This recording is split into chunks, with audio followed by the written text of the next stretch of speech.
Welcome to Backbone Unlimited. My name is Matt Hartsky. In this episode, we're going to talk about hunting black bears over water. More specifically, how water fits into a bear's daily movement and how you should think about it when you're scouting and hunting in dry Western country. If you're not familiar with who I am, I've been hunting and guiding Western big game for over 34 years, and I've been a professional strength conditioning and nutrition coach for more than 30 years, and I'm here to help you become a more successful and consistent hunter and outdoorsman. So this topic actually came from a YouTube viewer who reached out after reading the Backbone Unlimited bear hunting ebook series. He lives in Arizona and mentioned something that a lot of Western bear hunters deal with every year: heat and dryness, especially in places like Arizona, New Mexico, Nevada, Utah, parts of Idaho, Colorado, and Wyoming even. Spring and early fall can be extremely hot, and water becomes one of the most important environmental factors on the landscape. But this also plays out in states like Wyoming, where I'm at here, where we see a lot of bears on trail cameras using elk wallows. When temperatures stay high and moisture is limited, bears have to drink, and that naturally raises the question: should hunters focus on water the same way some people do when hunting deer or other species? But here's where a lot of hunters get it wrong. Water absolutely matters for bears, especially during hot and dry conditions, but it doesn't work the same way a lot of people assume. Sitting the biggest pond or the most obvious water tank on the map rarely produces consistent bear encounters. Mature bears, in particular, tend to use water in very specific ways that are tied closely to terrain, shade, food sources, and security cover. So, in this episode, we're going to break this down in a structured way. We'll talk about why bears use water, the types of water sources that actually attract bears, how to identify productive water while e-scouting, when it makes sense to sit water, and when you're far better off using water simply as a clue to predict bear movement. Understanding how water fits into the system of food, terrain, and security can help you locate bears faster and make much better decisions once you're in the field. When hunters start thinking about targeting bears around water, the first assumption is usually that bears behave the same way other animals do. And that logic goes something like this: bears need to drink, so if you find water and sit long enough, eventually a bear will show up. In reality, bear behavior around water is a lot more nuanced than that. Black bears manage heat very differently than animals like deer or elk. Their thick fur is excellent insulation during cold weather, but in warm weather temperatures, it makes overheating a real concern. So, because of that, bears often rely on shade, elevation changes, and cooler north facing slopes to regulate body temperature during hot parts of the day. Water can play a role in that process, but it's not always about drinking.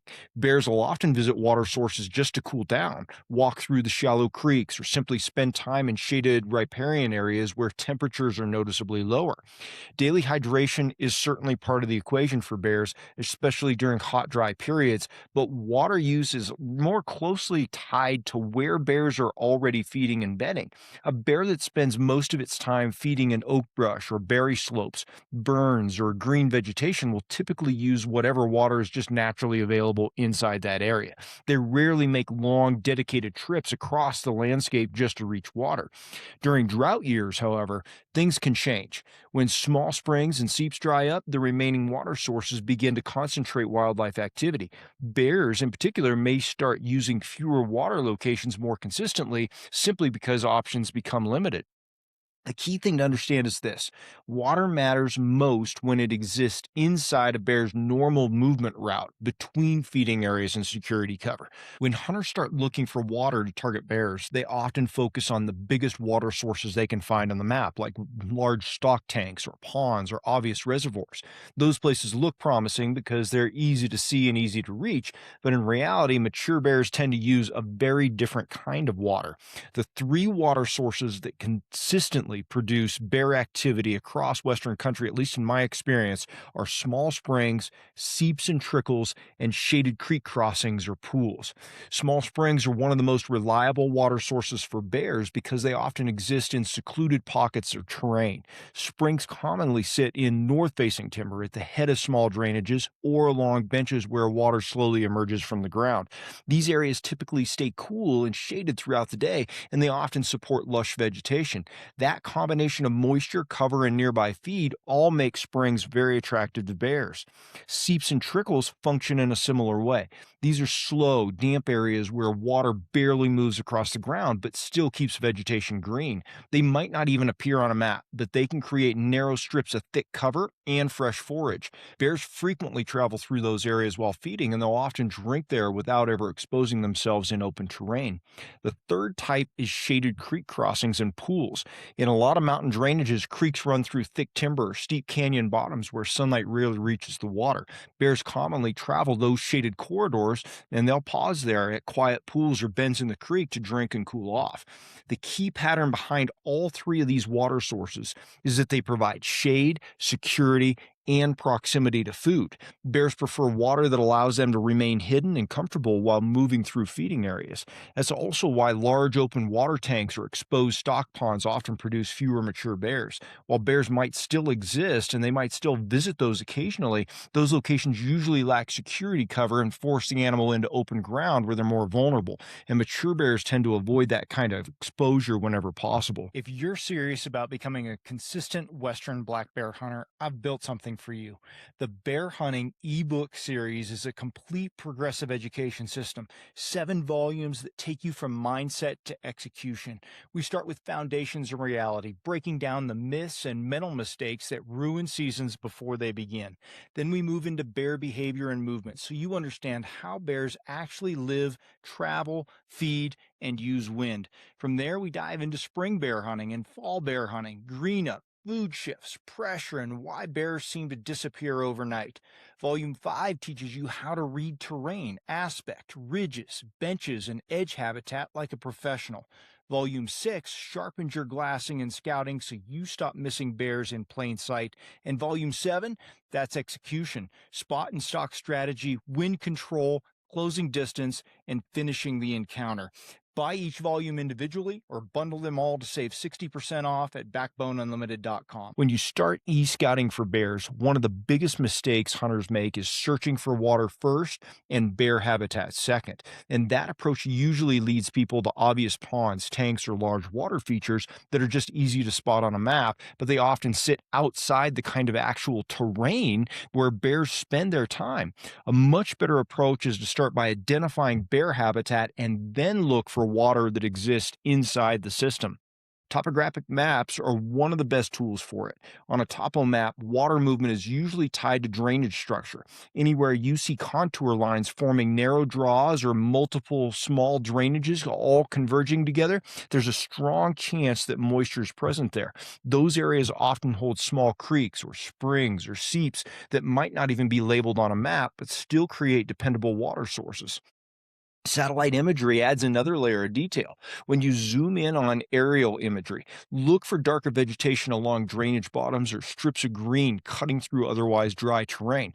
Those are riparian corridors where moisture supports thicker plant growth. Bears are naturally going to be drawn to those areas because they provide shade, food, and water all in the same place. Vegetation is often the biggest clue here. In dry western landscapes, moisture creates contrast, right? So pockets of dark timber near drainages, or bands of thicker brush, or patches of bright green vegetation, those often indicate hidden water sources. You can also identify productive water by recognizing terrain patterns. Benches above creeks often hold springs where groundwater surfaces along the slope. Avalanche chutes can funnel runoff during snowmelt and early summer storms, creating temporary water sources. And north-facing slopes frequently contain small moisture pockets where snow lingers longer and evaporation happens more slowly. The key principle when e-scouting is pretty simple. Don't chase isolated water. Focus on water that sits inside quality bear habitat. You've already found that, so then search for the water. Places with feed, security cover, and terrain that bears already use for daily movement. Water by itself rarely produces consistent bear encounters. What really matters is the terrain surrounding that water and how it fits into a bear's daily routine. Bears move through the landscape with a purpose, and the best water sources are the ones positioned inside the natural pattern of feeding, watering, and bedding. One of the most productive setups you're going to find is feeding slopes above water. Bears spend a lot of time feeding on vegetation like berries, grasses, forbs, and oak brush, or just green growth inside burns and avalanche chutes. If a water source sits below those feeding areas, it's going to become a natural stop as bears move through the slope during the day. After feeding hours, it makes sense for the bear to drop down to water before continuing toward bedding cover. Equally important is bedding timber near water. Mature bears prefer thick, shaded timber where they can rest during the heat of the day. And when that bedding cover sits close to water, the bear can move short distances to drink or cool down without exposing itself. This type of terrain often produces predictable midday and afternoon water visits during hot weather. Travel corridors also play a big role here. Bears tend to move along terrain features that offer security and efficiency, such as drainage bottoms or timbered side hills and brushy transition zones. When water sits inside one of those natural travel routes, it's going to become part of the bear's movement system rather than just a random stop. Shaded north slopes are another major factor. Those slopes are going to stay cooler and hold moisture longer than south facing slopes, which means both food and water are often going to be more abundant there. Bears frequently spend time in those cooler areas during warm conditions. And finally, terrain must provide escape cover for bears. Mature bears rarely expose themselves around water that forces them into open ground with no nearby cover. So, thick brush, timber edges, or steep terrain nearby is going to give those bears more confidence to approach the water safely. When you step back and look at all these pieces together, you're going to often see what I call the feed, water, bed triangle, right? They need all three of those. Bears feed on productive slopes, drop to nearby water sources during or after feeding, and then move into shaded bedding cover. When water sits inside that triangle, it becomes far more predictable and much more huntable. Sitting water can work for black bears, but it only works consistently under the right conditions. If you approach it the wrong way, you can spend days sitting water and never see a bear. Sitting water tends to work best during extreme heat and dry conditions. When daytime temperatures climb and natural moisture across the landscape dries up, bears become more dependent on reliable water sources. In those situations, the number of usable water locations shrinks, and bear movement often becomes more concentrated around the remaining springs, seeps, and shaded creek pockets. It also works well when water distribution is limited, right? In some mountain units, there simply aren't many water sources available, which means the few that exist naturally receive more animal traffic from all species. When a spring or small creek sits inside productive bear habitat, it can become a predictable place to encounter bears moving through the area. Another situation where sitting water can produce is when the water sits inside a travel corridor. If a creek crossing, spring, or shaded pool already lies along a natural movement route between feeding and bedding areas, bears might pass through that location pretty regularly. The same is true when water sits close to berry patches or heavy feeding areas, because bears often drink after long feeding sessions. This episode is brought to you by TideWe and their revolutionary see-through ground hunting blind. If you've ever hunted out of a traditional blind, you know the trade-off. Either you can't see out without cracking a window, or the second you do, you risk being spotted. That's where TideWe's see-through ground blind changes the game. From the inside, you get a full 270-degree field of view through 3 walls of one-way see-through mesh. You can see every movement outside without opening a thing. But from the outside, you stay completely concealed. Game animals can't see in, even when you're sitting just a few feet from them.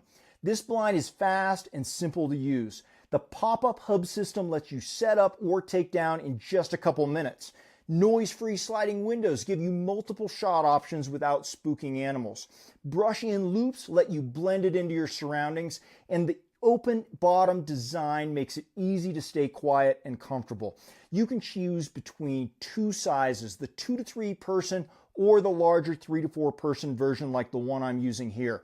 And you've also got your choice of 150D or the more durable 300D fabric, so you can pick what fits your style of hunting best. The price of this blind is already phenomenal, but you can get another 18% off by using code BBU18 at checkout. That's BBU18. Where sitting water tends to fall apart is in places with abundant water everywhere. In wetter regions or high mountain areas with springs in every drainage, bears have too many options. That spreads their movement out across the landscape and makes any single water source pretty unpredictable. Pressure also matters. In areas where hunters commonly sit obvious ponds or tanks, mature bears often avoid those locations entirely, especially during daylight. The key distinction is understanding the difference between ambush water and random water. Ambush water sits inside bear movement, near food, security cover, and travel routes. Random water is simply a water source that exists somewhere on the map. When hunters focus on ambush water rather than random water, their odds of encountering bears improves dramatically. Trail cameras can be extremely useful when you're trying to understand how bears are using water too, especially in hot and dry environments where water sources become focal points of movement.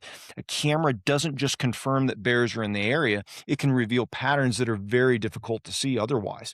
One of the most valuable things cameras show us is time of day water use. Bears don't always follow the same activity patterns that hunters expect. In extremely hot weather, it's actually common for bears to visit water during the middle of the day, especially if water sits in thick shade. After feeding during the morning hours, bears may drop into creek bottoms or springs to drink, cool off, or spend time in shaded timber where temperatures are significantly lower. Cameras also help you identify individual bears. By reviewing photos or video over time, you can start recognizing specific animals by size, color phase, ear shape, or markings. And that's especially useful in areas where you want to determine whether a mature bear is consistently using a particular water source. Another important detail cameras reveal is travel direction. When a bear shows up on camera, the angle it enters and exits the frame often tells you where it's coming from and where it's headed. That information can help you locate feeding areas, bedding cover, or even travel corridors connected to that water source. Over time, cameras can also reveal repeat visits, right? Some bears use certain springs or shaded pools regularly, especially during hot weather cycles. Season also plays a role. In early season, bears might visit water more frequently during hot afternoons, but in the fall, when temperatures cool and food becomes the primary driver of movement, water often becomes a secondary factor in their daily routine. In a lot of western bear country, the majority of black bears are not killed by sitting water. That's the hard truth here. They're likely killed using spot and stalk hunting, where the hunter locates the bear first and then plans an approach based on wind, terrain, and distance. Bears spend a large portion of their day feeding, especially during spring and early fall when natural food sources are abundant. And because of that, Western hunters most often locate bears on feeding slopes where vegetation is thick and productive. This could be open hillsides with green grass in spring, berry covered slopes in late summer, or brushy transition zones where bears move slowly while feeding. Burns are another classic location. After a wildfire, new vegetation often explodes across the landscape, creating ideal feeding conditions. Bears frequently spend hours in those areas grazing on grasses, roots, and insects. From a distance, burns provide excellent visibility for glassing, which is why many spot and stalk hunters focus heavily on those. Berry patches are another major draw, particularly in late summer and early fall. When berry crops are strong, bears can spend most of their daylight hours feeding in those areas.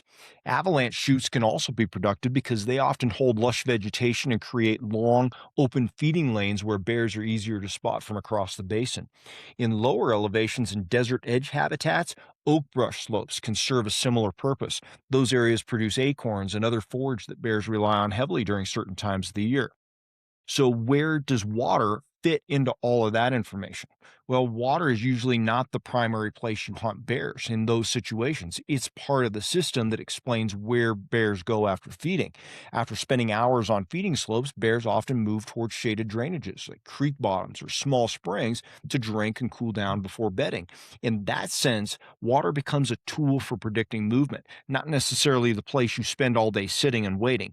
When you understand where bears feed and where they retreat during heat, water often becomes the connecting point between those two behaviors.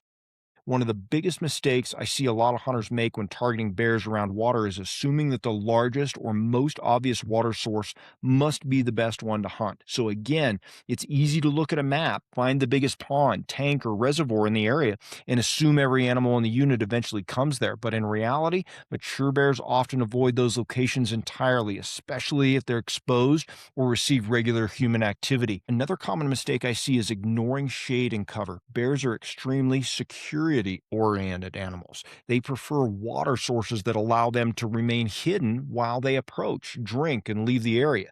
If the water sits out in the open with little nearby vegetation or timber, a mature bear is far less likely to use it during daylight hours. Smaller bears might still show up, but older bears tend to favor secluded locations where they feel safe.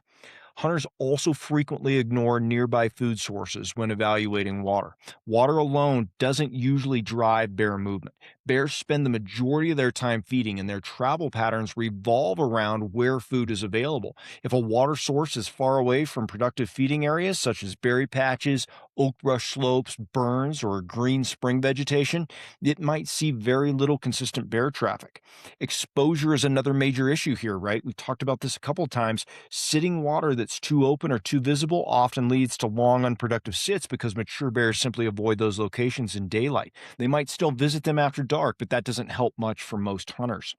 Timing is also important. A lot of hunters set up on water too early in the day, expecting bears to show up in the morning like deer at a watering hole. During hot conditions, though, bears often visit water later in the day or even midday when temperatures peak and they're looking to cool down. The real key is focusing on behavior patterns instead of assumptions. When you understand how bears move between feeding areas, bedding cover, and shaded terrain, you can start identifying the water sources that actually sit inside that daily movement.